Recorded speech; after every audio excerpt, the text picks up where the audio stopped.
अब बचपन से ही हम ये सुनते आए हैं कि जय हिंद का नारा सीधे तौर पर सुभाष चंद्र बोस जी ने दिया था। बिल्कुल, और यहीं से सारी उलझन शुरू होती है। हाँ, है ना? या फिर जैसे इंकलाब जिंदाबाद का नारा सबसे पहले भगत सिंह ने लगाया था। लेकिन जब हम इस गहन चर्चा या कहें डीप डाइव के लिए ऐतिहासिक स्रोतों और मूल दस्तावेजों को खंगाल रहे थे, तो असलियत कुछ और ही निकली। क्योंकि स्रोतों में जो क्रोनोलॉजी दी गई है वो तो आम धारणा को पूरी तरह पलट ही देती है। इस शब्द को 1907 में पहली बार चैमकमैन पिल्लई नाम के एक व्यक्ति ने गढ़ा था। और यहीं पर प्रतियोगी परीक्षाओं के सबसे ट्रिकी बहुविकल्पीय प्रश्न बनते हैं। जब सवाल आता है कि जय हिंद पहली बार किसने गढ़ा, तो ज्यादातर लोग बिना सोचे बोस पर टिक कर देते हैं, जो कि माइनस मार्किंग करवा देता है। बिल्कुल। लेकिन ऐतिहासिक तथ्य यह है कि सुभाष चंद्र बोस की इंडियन नेशनल आर्मी में इस नारे को 1940 के दशक में अपनाया गया था, और वो भी बोस का अपना विचार नहीं था। अच्छा? हाँ, बल्कि आबिद हसन के सुझाव पर इसे आजाद हिंद फौज का अभिवादन बनाया गया था। मतलब ये तो कमाल की बात है। वंदे मातरम एक ऐसा गीत है जिसने एक कविता से लेकर एक राजनीतिक हथियार तक का जो सफर तय किया है, वो बहुत ही दिलचस्प है। हाँ, स्रोतों को देखने से पता चलता है कि बंकिम चंद्र चटर्जी ने इस गीत की रचना 1875 में की थी, और ये सबसे पहले उनके प्रकाशन बंग दर्शन में छपा। इसके कुछ साल बाद 1882 में इसे उनके मशहूर उपन्यास आनंद मठ के कथानक में शामिल कर लिया गया। लेकिन इस गीत को असली राजनीतिक मंच 1896 के कांग्रेस अधिवेशन में मिला, जब रविंद्रनाथ टैगोर ने इसे खुद अपने स्वर में गाया था।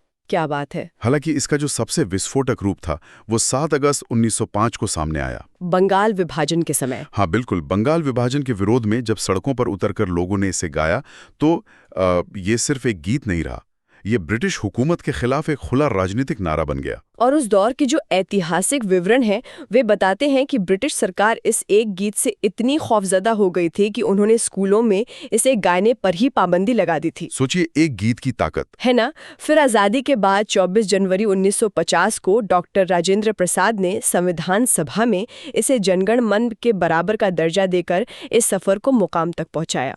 ये पूरी जो क्रोनोलॉजी है ना, ये इतिहास के छात्रों के लिए खजाना है। बिल्कुल। और नारों का ये विकास सिर्फ आज़ादी से पहले तक सीमित नहीं रहा है। अगर हम आज़ादी के बाद की बात करें तो लाल बहादुर शास्त्री जी के जय जवान जय किसान का उदाहरण बहुत कुछ कहता है। हाँ, 1965 का वो दौर जब देश एक तरफ पाकिस्तान से युद्ध लड़ रहा था और दूसरी तरफ भयंकर खाद्यान्न संकट से गुजर रहा था। उस वक्त प्रयागराज के उर्वा में शास्त्री जी ने ये नारा दिया था, और ये नारा भी समय के साथ खुद को इवॉल्व करता रहा है। हाँ। और जो स्टेट पीसीएस या एसएससी के मैच द फॉलोइंग वाले सवाल होते हैं उनमें ये इवोल्यूशन सीधे तौर पर पूछा जाता है। जैसे 1998 में जब पोखरण में परमाणु परीक्षण हुए तो अटल बिहारी वाजपेयी जी ने इसमें जय विज्ञान जोड़ दिया। बिल्कुल। फिर 2019 में इंडियन साइंस कांग्रेस में प्रधानमंत्री नरेंद्र मोदी ने इसमें जय अनुसंधान का इजाफा किया। तो अमेरिका में अपनी पढ़ाई के दौरान जेपी मार्क्सवाद से गहरे प्रभावित हुए थे। अच्छा। उस दौर के आर्थिक हालात और समाजवाद के आकर्षण ने उन्हें ऐसा प्रभावित किया कि 1934 में भारत लौटकर उन्होंने कांग्रेस सोशलिस्ट पार्टी की स्थापना में अहम भूमिका निभाई। लेकिन उनका ये मार्क्सवादी ऑपरेटिंग सिस्टम लंबे समय तक चल नहीं पाया, क्योंकि स्रोतों में स्पष्ट लिखा है कि 1930 के दशक के अंत तक आते आते सोवियत संघ की जो असलियत दुनिया के सामने आ रही थी उसने जेपी को अंदर तक हिला दिया था। बिल्कुल। स्टालिन की तानाशाही, लोगों का निर्मम दमन और औद्योगिकरण के नाम पर जो व्यापक हिंसा हुई, उससे जेपी को ये समझ आ गया कि मार्क्सवाद जिस डिक्टेटरशिप ऑफ द प्रोलेटेरिएट यानी सर्वहारा की तानाशाही की बात करता है, वो हिंसा और सत्ता के केंद्रीकरण के बिना काम नहीं कर सकता। और यही वो बिंदु था जहां उनके विचारों में एक बहुत बड़ा मोड़ आया। हाँ, उनका मार्क्सवाद से पूरी तरह मोहभंग हो गया। उन्होंने सत्ता की राजनीति, जिसे वो पॉलिटिक्स ऑफ पावर कहते थे, उसे नकार दिया। इसके बजाय वे महात्मा गांधी के सर्वोदय की तरफ मुड़ गए, जिसका अर्थ था सबका उदय। सही बात है। उन्होंने विनोबा भावे के भूदान और ग्रामदान आंदोलन में खुद को पूरी तरह झोंक दिया और लोक नीति के मार्ग को अपना लिया। और ऐसा ही एक और बहुत ही नाटकीय वैचारिक बदलाव हमें अल्लामा मोहम्मद इकबाल के जीवन में भी देखने को मिलता है। हाँ, इकबाल का वैचारिक बदलाव तो भारतीय उपमहाद्वीप के इतिहास की दिशा बदलने वाली घटनाओं में से एक है। और सिविल सेवा परीक्षाओं में इस शिफ्ट पर अक्सर सवाल घुमाकर पूछे जाते हैं। इससे 1904 में इकबाल ने एक ऐसी नज्म लिखी जो आज भी हम सब की जुबान पर है, सारे जहां से अच्छा हिंदुस्तान हमारा। बिल्कुल। यह गीत धर्मनिरपेक्ष राष्ट्रवाद और हिंदू मुस्लिम एकता का एक बहुत ही शक्तिशाली प्रतीक था, लेकिन केवल 6 सालों के भीतर उनके विचारों में एक ऐसा बदलाव आया जिसने इतिहास की धारा ही मोड़ दी। 1910 तक आते आते ना इकबाल के लेखन में एक स्पष्ट शिफ्ट नजर आने लगा था। अच्छा। उन्होंने तराना मिल्ली की रचना की, जिसके बोल थे, मुस्लिम हैं हम, वतन है सारा जहां हमारा। यहाँ उनका जो फोकस था वो एक विशेष भूभाग यानी टेरिटोरियल नेशनलिज्म से हटकर पैन इस्लामिज्म यानी अखिल इस्लामवाद पर चला गया था। और ये सिर्फ एक कवि का कोई वैचारिक भटकाव नहीं था। नहीं, बिल्कुल नहीं। इसका एक बहुत बड़ा राजनीतिक परिणाम निकला जो 1930 की एक ऐतिहासिक घटना में तब्दील हो गया। हाँ, 1930 का मुस्लिम लीग का इलाहाबाद अधिवेशन। जी। ये अधिवेशन ना प्रतियोगी परीक्षाओं के लिहाज से एक बहुत ही महत्वपूर्ण लैंडमार्क है। इसी अधिवेशन के अपने अध्यक्षीय भाषण में इकबाल ने पहली बार उत्तर पश्चिमी भारत में एक अलग मुस्लिम राज्य की औपचारिक वकालत की थी। ओहो। उन्होंने उस टू नेशन थ्योरी का बौद्धिक और वैचारिक आधार तैयार कर दिया था, जिसे बाद में मोहम्मद अली जिन्ना ने एक ठोस राजनीतिक शक्ल दी। ऐतिहासिक दृष्टिकोण से ये समझना बहुत जरूरी है कि विचार कभी शून्य में नहीं बदलते। सही बात है। उस समय की जो वैश्विक घटनाएं थीं, सामाजिक परिस्थितियां थीं और नेताओं के अपने विजन इन बदलावों को आकार देते हैं।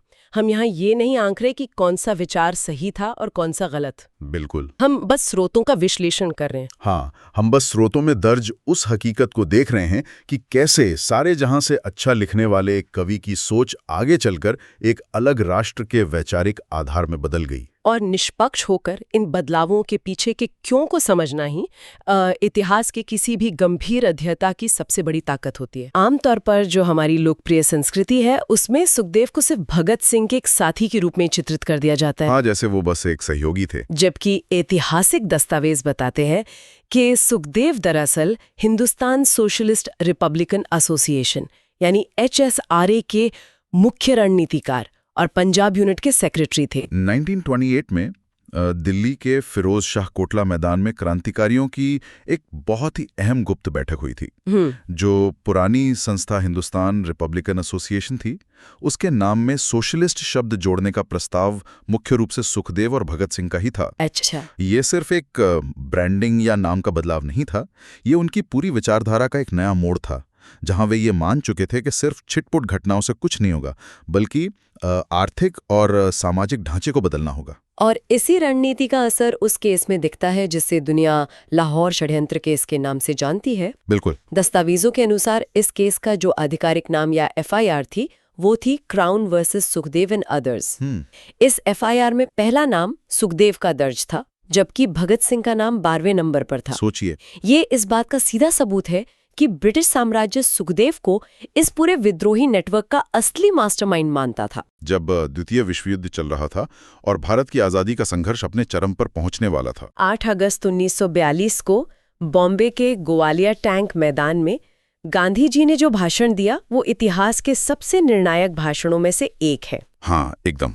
इसी मैदान से उन्होंने करो या मरो का मंत्र दिया था, लेकिन उन्होंने सिर्फ जज्बात नहीं जगाए बल्कि अपनी रणनीति भी बिल्कुल स्पष्ट कर दी थी। और यहीं पर इतिहास की समझ परखने वाले सवाल बनते हैं। अक्सर ये सवाल उठाया जाता है कि क्या 1942 के आंदोलन में गांधी जी ने अंडरग्राउंड या गुप्त गतिविधियों का समर्थन किया था? क्योंकि हम जानते हैं कि इस आंदोलन के दौरान जयप्रकाश नारायण, अरुणा असफ अली और कई अन्य नेता भूमिगत होकर काम कर रहे थे। बिल्कुल। तो स्रोतों को खंगालने पर इसका बहुत ही स्पष्ट और सीधा जवाब मिलता है, नहीं। गांधी जी ने अपने भाषण में बिल्कुल साफ शब्दों में कहा था कि ये एक खुला विद्रोह है और इस संघर्ष में गोपनीयता एक पाप है। एक पाप है। हाँ। उनका मानना था कि एक आजाद और स्वतंत्र व्यक्ति कभी छिपकर आंदोलन नहीं चलाता। ये एक बहुत ही बारीक बात है। आंदोलन के बाद के चरण में भले ही नेताओं ने अंडरग्राउंड रणनीतियां अपनाई, लेकिन गांधी जी का शुरुआती निर्देश और उनकी जो रणनीति थी वो खुले विद्रोह की ही थी। बिल्कुल। और इसके साथ ही उन्होंने एक और अहम लकीर खींची थी। उन्होंने स्पष्ट किया कि ये लड़ाई ब्रिटिश साम्राज्यवाद रूपी सिस्टम के खिलाफ है, न कि वहां के आम ब्रिटिश लोगों के खिलाफ।